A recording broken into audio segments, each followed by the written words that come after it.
వైసీపీతో కలిసి పనిచేసే ఆలోచన భవిష్యత్తులో కూడా బీజేపీకి ఉండదన్నారు మంత్రి సత్యకుమార్.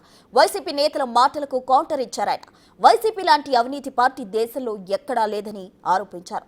బీజేపీ పొత్తు పెట్టుకోమని అడిగితే వద్దనే సత్తా వైసీపీకి ఉందా అని ప్రశ్నించారు సత్యకుమార్.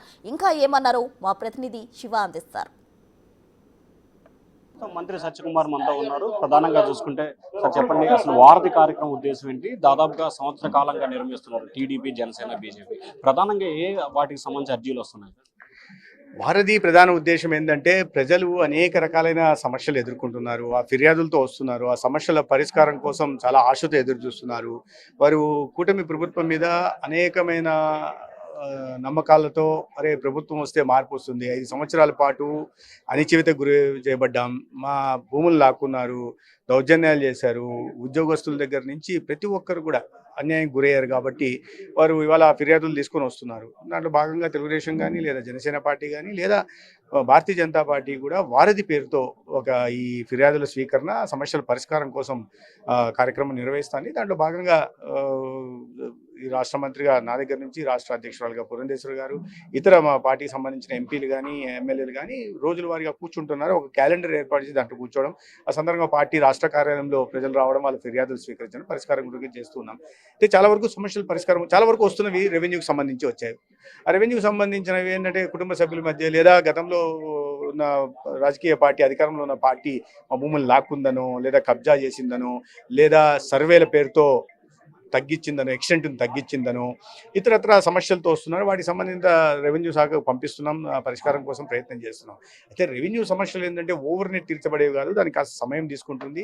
కింద స్థాయి నుంచి ప్రక్షాళన చేసుకుంటూ రావాల్సిన పరిస్థితి ఉంది. కాబట్టి ఇప్పుడు ఆ దిశగా రెవెన్యూ సమస్యలు తీరుతాం. మిగతా చాలా వరకు సమస్యలు తీర్చే ప్రయత్నం చేస్తున్నాం. ఇక ట్రాన్స్ఫర్కి సంబంధించినంత వరకు ట్రాన్స్ఫర్ కేసులు కూడా చాలా ఎక్కువ వస్తుంటాయి, చాలా జెన్యూన్ కేసులు ఉంటుంటాయి. అయితే ఒక ట్రాన్స్ఫర్ పాలసీ ఉంది కాబట్టి ట్రాన్స్ఫర్ పాలసీకి అనుగుణంగా తీవ్రమైన అనారోగ్యంతో బాధపడుతుంటే వాళ్ళకి ప్రయారిటీ ఇస్తున్నాం. అదేవిధంగా భార్యాభర్తలు ఒక చోట ఉంటే స్పౌస్ గ్రౌండ్స్ మీద ఇస్తున్నాం, లేదా కొన్ని చోట్ల మ్యూచువల్ గ్రౌండ్స్ మీద కానీ వాళ్ళ అవసరాలను బట్టి మేము కూడా ఇటీవల ఈ డిసీజ్ బర్డన్ ఏవైతే 10 వ్యాధులు ఉన్నాయో వాటిని గుర్తించాం. కాబట్టి దానికి అనుగుణంగా ఈ హెచ్ఆర్ రీడిప్లాయ్మెంట్ కూడా చేస్తున్నాం.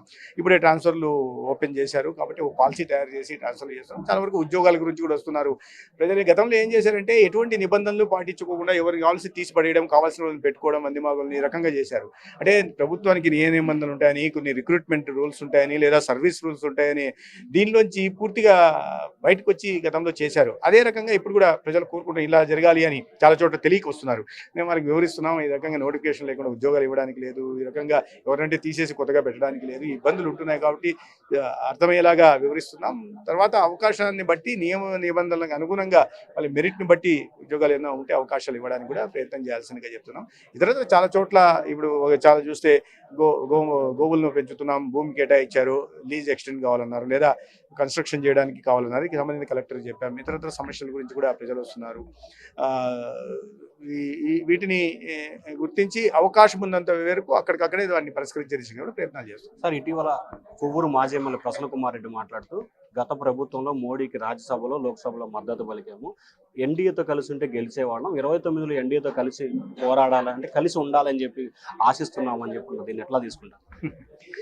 గతంలో వాళ్ళు మద్దతు తెలిపారు అంటే ఇప్పుడు భారతీయ జనతా పార్టీకి సంబంధించిన వరకు అటువంటి ప్రపంచంలోని అత్యంత అవినీతి పార్టీతో చేతులు కలిపే ప్రసక్తే లేదు. వారు గతంలో అంటే అవును, ప్రజల పక్షాన ప్రజల కోసం తీసుకుంటున్న నిర్ణయాలు ఉన్నాయి, వాటిని సమర్థించాల్సి వచ్చిన చోట సమర్థించి ఉండొచ్చు. అన్ని పార్టీలు సంప్రదించాం, ఆ కమ్యూనిస్ట్ పార్టీల నుంచి సంప్రదించాం. కొన్ని విషయాల్లో కమ్యూనిస్ట్ పార్టీలు కానీ లేకపోతే ఉదాహరణకి రాష్ట్రపతి ఎన్నిక సమయంలో కమ్యూనిస్ట్ పార్టీలు కూడా మద్దతు తెలిపాయి, లేకపోతే మమతా బెనర్జీ మద్దతు తెలిపింది, లేదా ఆనాడు అరవింద్ కేజ్రీవాల్ మద్దతు తెలిపారు. చాలా విషయాలు మద్దతు తెలిపాయి. ఆ మద్దతు తెలిపినంత మాత్రాన వీళ్ళు చేస్తున్న ఈ అవినీతి కార్యక్రమాలకి లేదున్న ప్రజా కంటక పాలనకి అప్పట్లో కేంద్ర ప్రభుత్వం మద్దతు ఇచ్చిన, మోడీ గారి ప్రభుత్వం మద్దతు ఇచ్చినట్టు కాదు. కాబట్టి వాళ్ళు కోరికలు ఉండొచ్చు, తెలుసు వాళ్ళకి భారతీయ జనతా పార్టీ అంటగాగితేనే మేము గెలవగలం నెక్స్ట్ ఎన్నికల్లో అని బహుశా వాళ్ళకి అనిపించిందేమో. కానీ బీజేపీ మాత్రం అటువంటి అవినీతి పార్టీతో అంటగాగే ప్రసక్తే లేదు. సార్, గతంలో బీజేపీ నుంచే ప్రపోజల్ వచ్చింది, జగనే అంగీకరించలేదని చెప్పి ఇంకో మాట కూడా మాకు అవసరం. ఇప్పుడు జగన్ అనేది ఒక సబ్ రీజనల్ పార్టీ, తండ్రి చనిపోతే ఆ సానుభూతి పవనాల్లో వచ్చిన నాయకత్వం ఏమైనా వచ్చాడా, లేదా ఆయన కింద నుంచి క్షేత్రస్థాయిలో పనిచేసి నాయకుడు అయ్యాడా? ఆనాడు ఆ పార్టీలో ఉంటూ లక్షల కోట్లు తండ్రిని అధికారాన్ని అడ్డం పెట్టుకుని దోచుకుని ఆ డబ్బుని మళ్ళీ ఖర్చు పెట్టి, ఎన్నికల్లో ఖర్చు పెట్టి, లేదా తండ్రి చనిపోతే ఆ సానుభూతి పవనాల్లో గెలిచిన వాళ్ళు ఇప్పుడు కుటుంబ సభ్యులే కొట్టుకుంటున్నారు. కాబట్టి మేము ప్రతిపాదన చేయాలి, అట్లాంటి అవినీతి పార్టీతో ప్రతిపాదన చేయడం ఏంది? అత్యంత హాస్యాస్పదమైన మాట ఇది. అత్యంత కేంద్రం నరేంద్ర మోడీ గారు కానీ లేదా భారతీయ జనతా పార్టీ కానీ ప్రతిపాదన చేస్తే కాదనే పరిస్థితి ఆ రోజు వీళ్ళకి ఉండిందా? ఆ పిఎఫ్ఐ మనస్తత్వం ఉన్న పార్టీ అది, ఎస్డిపిఐ మనస్తత్వం ఉన్న పార్టీ. మేము ఎప్పుడు చెప్తా ఉన్నాం, అటువంటి అవినీతిని ఏ స్థాయిలో కూడా ప్రోత్సహించే ప్రసక్తి లేదు బీజేపీకి సంబంధించిన వరకు. మోడీ గారి వాళ్ళ 13 సంవత్సరాల పాటు ముఖ్యమంత్రిగా, 11 సంవత్సరాలుగా ప్రధానమంత్రిగా ఉంటూ ఒక్కటంటే ఒక్క మచ్చ లేకుండా ఒక నిష్కలంక నాయకుడిగా ఇవాళ ప్రపంచం ముందు నిలబడ్డాడు. ఇక్కడ చూస్తే గొంతులోతు అవినీతిలో కూరుకుపోయిన వాళ్ళు. మాకు వాళ్ళకి ఉత్తర దక్షిణ వాళ్ళకు ఉన్నంత తేడా ఉంది, నాగలోకానికి నక్కకు ఉన్నంత తేడా ఉంది. కాబట్టి అవన్నీ వాళ్ళు ప్రచారాలు చేసుకోవడం, ప్రజలకు కొద్ది సానుభూతి పొందడం, ప్రజల్ని కన్ఫ్యూజ్ చేయడం. వాళ్ళ కూటమి 3 పార్టీల మధ్య మంచి సమన్వయం ఉంది, కలిసికట్టుగా పనిచేస్తున్నారు. రేపు రాబోయే ఎన్నికల్లో దగ్గరలో స్థానిక సంస్థల ఎన్నికలు వస్తాయి, మున్సిపల్ ఎన్నికలు వస్తాయి. వాటిల్లో ప్రజల దృష్టి మరల్చడం కోసం, ప్రజల్లో కన్ఫ్యూజన్ క్రియేట్ చేయడం కోసం చేస్తున్నది. వాళ్ళు ఎటువంటి మాటలు మాట్లాడుకున్నా, బీజేపీతో కలవాలని చూసినా, కాళ్ళ వేళ్ళ బతిమలాడినా కూడా వాళ్ళని దగ్గరికి రానివ్వవు.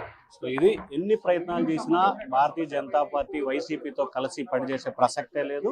ఖచ్చితంగా వైఎస్ఆర్సీపీ అనేది అత్యంత అవినీతి గల పార్టీ. ఆ పార్టీతో ఇప్పుడు కానీ, గతంలో కానీ, భవిష్యత్తులో కానీ కలిసి పనిచేసే ఉద్దేశం లేదని చెప్పి మంత్రి సత్యకుమార్ అంటున్నారు. Voter studio. సో చూసారు కదా, వైసీపీ ఒక అవినీతి పార్టీ, దాంతో కలిసి ఫ్యూచర్ లో పనిచేసే ఆలోచన ఎట్టి పరిస్థితుల్లో బీజేపీకి ఉండదంటూ కూడా సత్యకుమార్ కొట్టివేస్తున్నారు. మరోవైపు ప్రసన్న కుమార్ చూస్తే ఫ్యూచర్ లో బీజేపీ వైసీపీతో కలిసి పనిచేసే ఆలోచన ఉంది అంటున్నారు. వీరిరువురు మాటలు ఏ విధంగా చూడాలి? తాజా డీటెయిల్స్ మా ప్రతినిధి శివ అమరావతి నుండి అందిస్తారు. శివ, చెప్పండి, అటు ప్రసన్న కుమార్ కామెంట్స్ వెనుక కారణాలేంటి? కూటమి ప్రభుత్వంలో విభేదాలు ఉన్నాయనుకోవచ్చా? ప్రస్తుతం మొత్తం మీద చూసుకుంటే ఆంధ్రప్రదేశ్లో 3 పార్టీలు, భారతీయ జనతా పార్టీ, జనసేన, టీడీపీ కలిసిమెలిసి పనిచేసుకుంటున్నాయి. దాదాపుగా సంవత్సర కాలంగా కూడా ఇటు అభివృద్ధి కార్యక్రమాలు 3 పార్టీలకు సంబంధించి నామినేటెడ్ పోస్టుల విషయంలో కానీ మిగతా ప్రతి విషయంలో కూడా పూర్తి స్థాయిలో చర్చించుకొని విభేదాలు లేకుండా పూర్తి స్థాయిలో పరిష్కారం జరుగుతుంది. 1-2 చోట్ల చిన్న చిన్న విభేదాలు ఉన్నా కూర్చొని మాట్లాడుకున్న పరిస్థితి కనిపిస్తుంది. ఈ నేపథ్యంలో 2029లో కూడా ఖచ్చితంగా భారతీయ జనతా పార్టీ, టీడీపీ, జనసేన మరొకసారి 3 పార్టీలు కలిసి పనిచేస్తాయనేది పవన్ కళ్యాణ్ అనేక సందర్భాల్లో చెప్తున్న పరిస్థితి కనిపిస్తుంది. సో ఈ నేపథ్యంలో పవన్ కళ్యాణ్ చేసిన కామెంట్స్ నేపథ్యంలో కనుచూపు మేరలో భవిష్యత్తులో వైఎస్ఆర్సీపీ అధికారంలోకి రాదు అనేది విస్తృతంగా ప్రచారం జరుగుతున్న నేపథ్యంలో ఖచ్చితంగా భారతీయ జనతా పార్టీతో కలిసి పోటీ చేస్తే భవిష్యత్తు ఉంటుందని చెప్పి వైఎస్ఆర్సీపీ నేతలు ఒక ఆలోచన చేస్తున్నారు. సో ఆలోచనలో భాగంగానే భారతీయ జనతా పార్టీతో మాట్లాడకుండా ముందుగా ఆ పార్టీ అధినేత వైఎస్ జగన్మోహన్ రెడ్డికి చెప్పేందుకు కూడా ప్రణాళికలు రచిస్తున్నారు. సో నల్లపరెడ్డి ప్రసన్న కుమార్ రెడ్డి మాట్లాడిన మాటలు కూడా 24లో బీజేపీతో పొత్తు పెట్టుకుంటే ఖచ్చితంగా గెలిచేవాళ్ళం, 29లో అయినా సరే బీజేపీతో పొత్తు పెట్టుకుంటే ఖచ్చితంగా గెలుస్తాము, లేకపోతే కష్టమనే అభిప్రాయాన్ని ప్రసన్న కుమార్ రెడ్డి వ్యక్తం చేశారు. సో ఈ నేపథ్యంలో ప్రసన్న కుమార్ రెడ్డి చేసిన వ్యక్తంపై కూడా వైఎస్ఆర్సీపీ నేతల నుంచి మిశ్రమ స్పందన వస్తుంది. బీజేపీ మాత్రం అగ్గి మీద గుగ్గిలమై మండిపడుతున్న పరిస్థితి కనిపిస్తోంది. వైసీపీ అనేది దేశంలో అటువంటి అవినీతి పార్టీ ఎక్కడా కూడా చూడలేదు. అవినీతి పార్టీతో కలిసి పనిచేసే ఉద్దేశం ఇప్పుడు కానీ భవిష్యత్తులో కానీ కనుచూపు మేరలో తమకు లేదని చెప్పి మంత్రి సత్యకుమార్ కరాఖండిగా చెప్పారు. మోడీ 11 సంవత్సరాలు ముఖ్యమంత్రిగా, దాదాపుగా 3వ సారి ప్రధానమంత్రిగా కొనసాగిస్తున్న నేపథ్యంలో ఎక్కడా అవినీతి మచ్చగానే, అవినీతి ఆరోపణ కానీ లేదు. కానీ జగన్మోహన్ రెడ్డికి సంబంధించి అవినీతి పార్టీ పుట్టింది. తండ్రి చనిపోయిన తర్వాత సానుభూతితో లబ్ధి పొందేందుకు కూడా ఎన్నికల్లో పోటీ చేసి ఒకసారి ఓటమి చెంది మరొకసారి గెలుపొందారు. కేవలం అవినీతి, అక్రమ సామ్రాజ్యాన్ని నిర్మించుకునే దానిలో భాగంగానే జగన్మోహన్ రెడ్డి ఉన్నారు.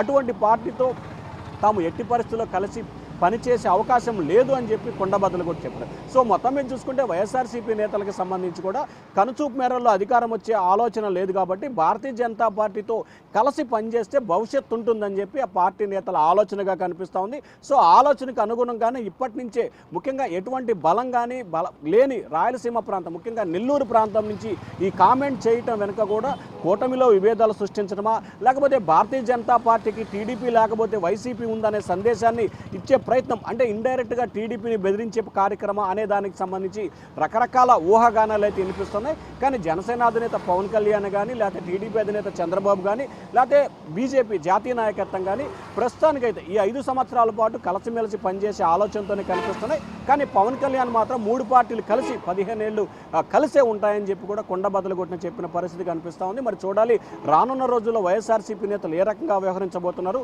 దానికి కూటమి బీజేపీ నుంచి ఎటువంటి రియాక్షన్స్ వస్తాయో చూడాలి. ప్రసూన రియాక్ట్ అయ్యే అవకాశం ఉందంటారా? శివ, సత్యకుమార్ చేసిన కామెంట్స్ కు వైసీపీ రియాక్ట్ అయ్యే అవకాశం ఉందంటారా? అంటే ఖచ్చితంగా సత్యకుమార్ చేసిన కామెంట్స్కి సంబంధించి వైఎస్ఆర్సీపీ నాయకులు రియాక్ట్ అయ్యే అవకాశాలే చాలా తక్కువగా ఉన్నాయి. ఎందుకంటే నల్లపురెడ్డి ప్రసన్న కుమార్ రెడ్డి కామెంట్స్ చేసి 3 రోజులు గడుస్తున్నా కానీ వైఎస్ఆర్సీపీ నేతలు ఏ ఒక్కరూ కూడా దానికి సంఘీభావంగా కానీ లేకపోతే వ్యతిరేకంగా కానీ ఎక్కడా కూడా కామెంట్ చేయలేదు.